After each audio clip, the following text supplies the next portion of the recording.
Good morning, everyone. So, as we are continuing with the gait cycle, into this gait cycle, we have just finished the vertical component into the kinetics. So, second, we will talk about the antero-posterior components. So, in antero-posterior components, it will share the force is due to the friction.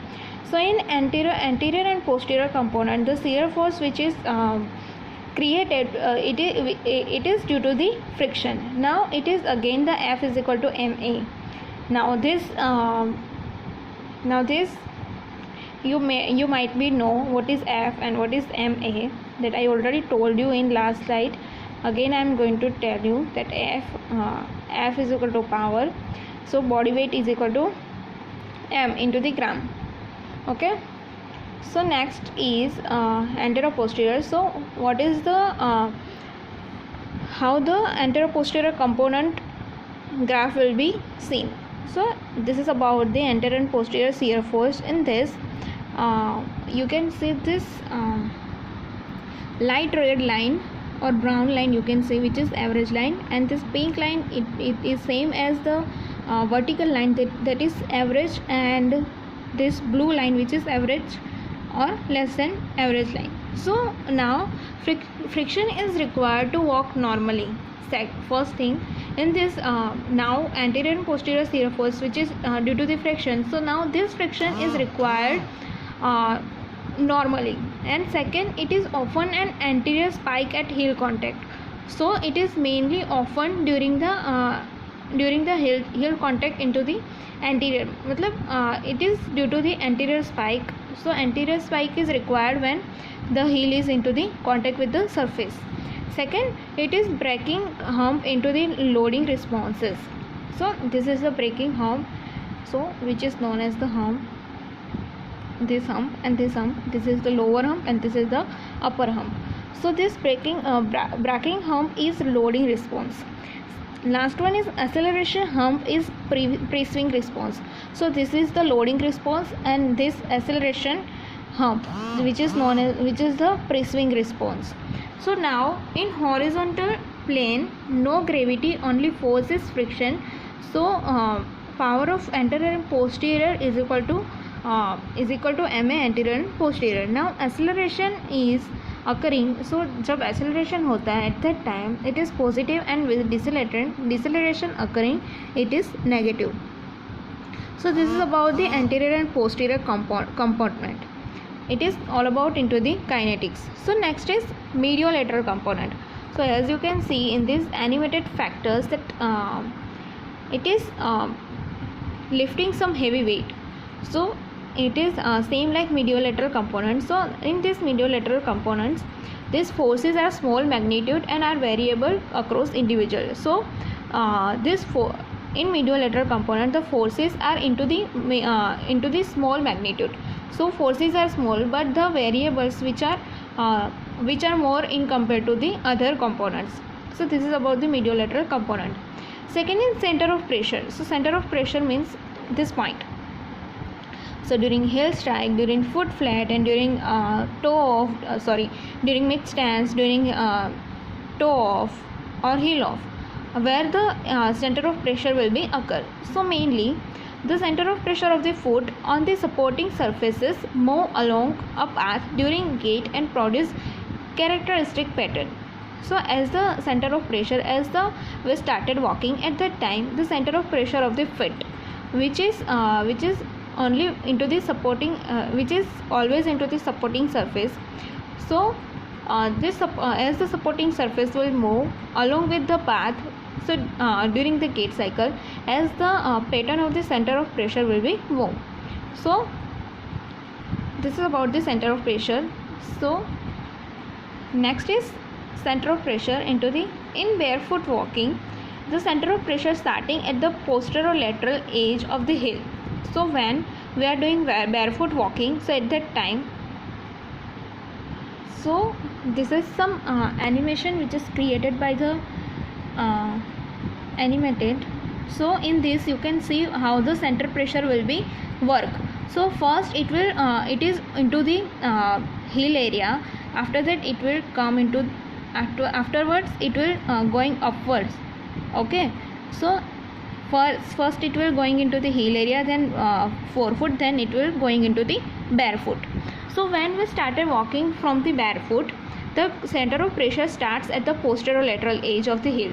So as we started from the barefoot, so at that time the center of pressure of the body, which is started from the posterolateral edge, means it will start from the heel at the beginning of the stance phase.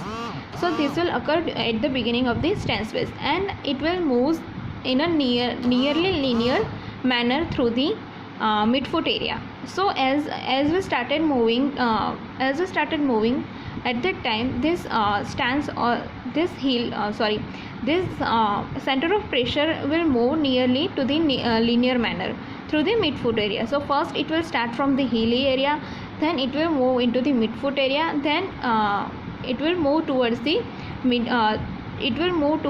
foot side. So this is about the center of pressure. In graph also they will showing that it is the heel side area and this is the barefoot area. So first it will comes towards this and then it will going towards this. Okay, so this is about the center of pressure. Second is internal and external force. So what are the internal and external forces will created during the walking? So into the internal movements, what are the movements included? So in these internal movements which are generated by the muscle, joint capsule and the ligament, because they are the internal structures, and because of that they will create or they will generate some moment, or they will generate some pressure, or they will generate some forces during the walking. Now why muscle, joint capsule and ligament will generate the forces? Because they have to counteract the external forces acting on the body. So because they want because to balance the internal as well as the external forces, this internal and external moments will generate some forces to counteract the forces with each other.